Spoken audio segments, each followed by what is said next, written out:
Despite the enormous opportunities in the construction sector, experts say the youth shy away due to the perception that it involves manual labor and sometimes for school dropouts.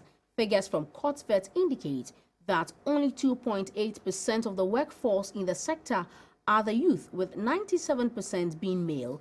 Experts say due to this perception by the youth, various branches in the construction value chain are not being fully utilized to create employment. Ghana's construction industry has grown over the years with a current growth rate of over 20%. This is evident in Ghana's changing skyline, with structures at the airport city citing a number of skyscrapers. The sector, according to experts, is showing brighter prospects, mainly due to the growing middle-income class, a 1.7 million housing deficit, and a huge investment in physical infrastructure.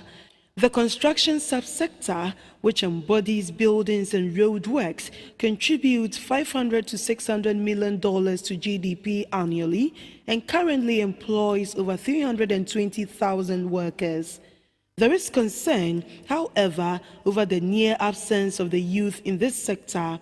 When GBC 24 spoke to the public on reasons why the youth does not get involved in construction, one key response was that it is seen as laborious and the job for the illiterate. The reason why most of the youth feel so shy to go into construction is that they think construction is only low-life people go into construction.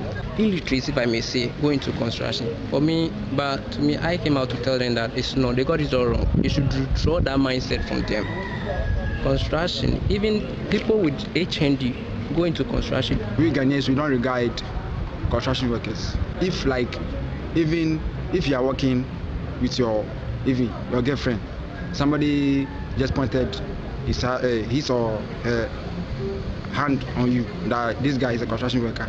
Maybe they go fish shine because of this kind of things in Ghana. The Minister of State in charge of public ownership, Rashid Pelpo, at a recent forum encouraged the youth to venture into the construction value chain. Skill building for young people cannot be overemphasized in our national development.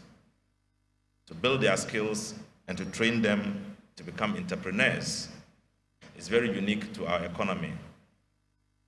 More and more, the dependence of our young people on the formal sector, state sector, is becoming alarming. Huge numbers of our young people have finished university. They are untrained to get onto the job market by themselves. They don't have the required skills if somebody wants to employ them. And so they are often found wanting. In recent times, construction has become one of the major sources of income for many. With an increasing number of high-rise buildings springing up in the country, the youth are being there to take advantage of this growing sector of the economy, which has several branches in the construction value chain. In an interview with GBC 24, the managing director of EASL, Mr. Louis Sachmo Atongo, mentioned several areas such as branding, advertising, and bidding.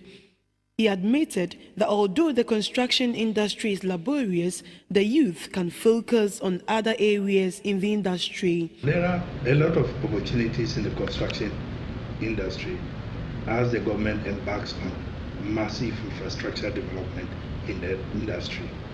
There are opportunities for graduates from the polytechnics, from the technical school and the universities.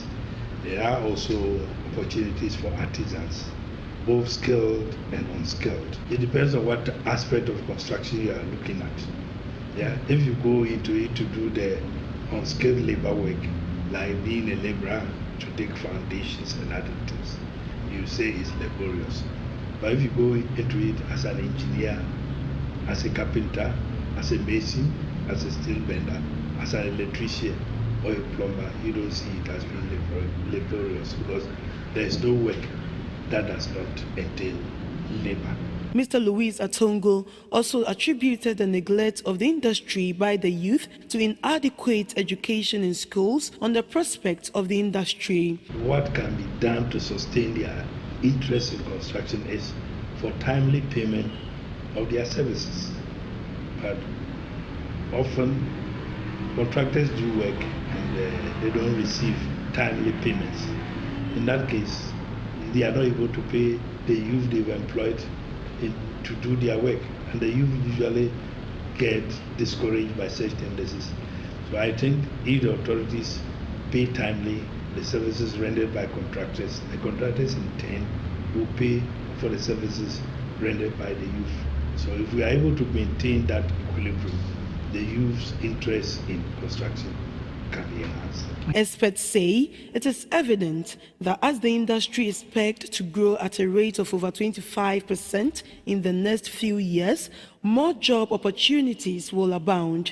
They encourage the teeming unemployed youth to take advantage of the many branches of this industry to cut down on the rate of unemployment in the country.